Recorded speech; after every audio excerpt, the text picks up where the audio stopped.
விஜயோட real power இதுதான். தாவேக்கா பற்றி டெல்லிக்கு போன ரிப்போர்ட். குஷியான பாஜக.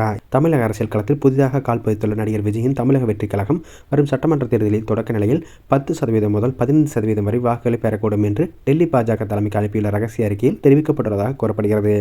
அதே சமயம் இந்த வாக்கு வங்கி வரும் நாட்களில் குறையும் என்றும் அந்த ரிப்போர்ட்டில் கூறப்பட்டுள்ளது. இந்த வாக்கு வங்கி தேர்தல் காலம் வரை நீடிக்கும் என்பது சந்தேகமே என்று அந்த அறிக்கை எச்சரித்துள்ளது. திமுக கூட்டணி மற்றும் பாஜக தலைமையிலான தேசிய ஜனநாயக கூட்டணி ஆகியவை களத்தில் தீவிரமாக செயல்பட தொடங்கும் போது விஜயின் வாக்கு சதவீதம் குறைய வாய்ப்புள்ளதாக கருதப்படுகிறது.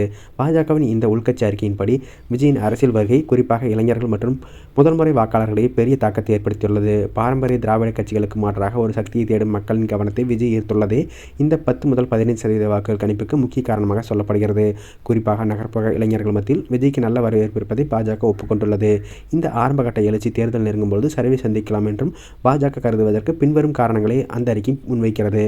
களப்பணியும் பிரச்சாரமும். திமுக கூட்டணி மற்றும் அதிமுக பாஜக கூட்டணி போன்ற பலமான கட்டமைப்புகளை கொண்ட கட்சிகள் தேர்தலுக்கு சில மாதங்களுக்கு முன்பே மிக தீவிரமான களப்பணிகளையும் பிரம்மாண்ட பொதுக்கூட்டங்களையும் நடத்தும்.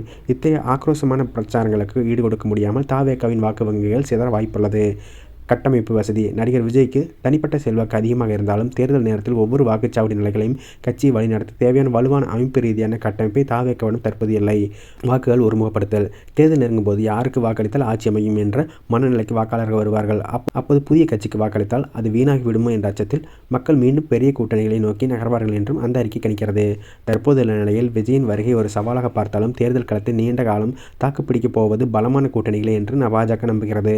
திமுக தனது வாக்கு வங்கியை தக்க வைத்துக் கொள்ள ஏற்கனவே பல்வேறு மக்கள் நலத்திட்டங்களையும் களப்பணிகளையும் முடுக்கிவிட்டுள்ளது. முக்கியமாக தேர்தல் பொதுக்கூட்டங்கள் தேர்வார கூட்டங்கள் தீவிரமாக நடத்தப்பட்டு வருகிறது. திமுக மற்றும் தேசிய ஜனநாயக கூட்டணி ஆகியவற்றுக்கும் இடையே தான் நேரடி போட்டிகள் இருக்கும் என்றும் விஜயின் வாக்குகள் இந்த இரு முனைகளுக்கும் இடையே பிரிந்து செல்லும் என்றும் டெல்லிக்கு அனுப்பப்பட்ட அந்த அறிக்கை கூறப்பட்டுள்ளது.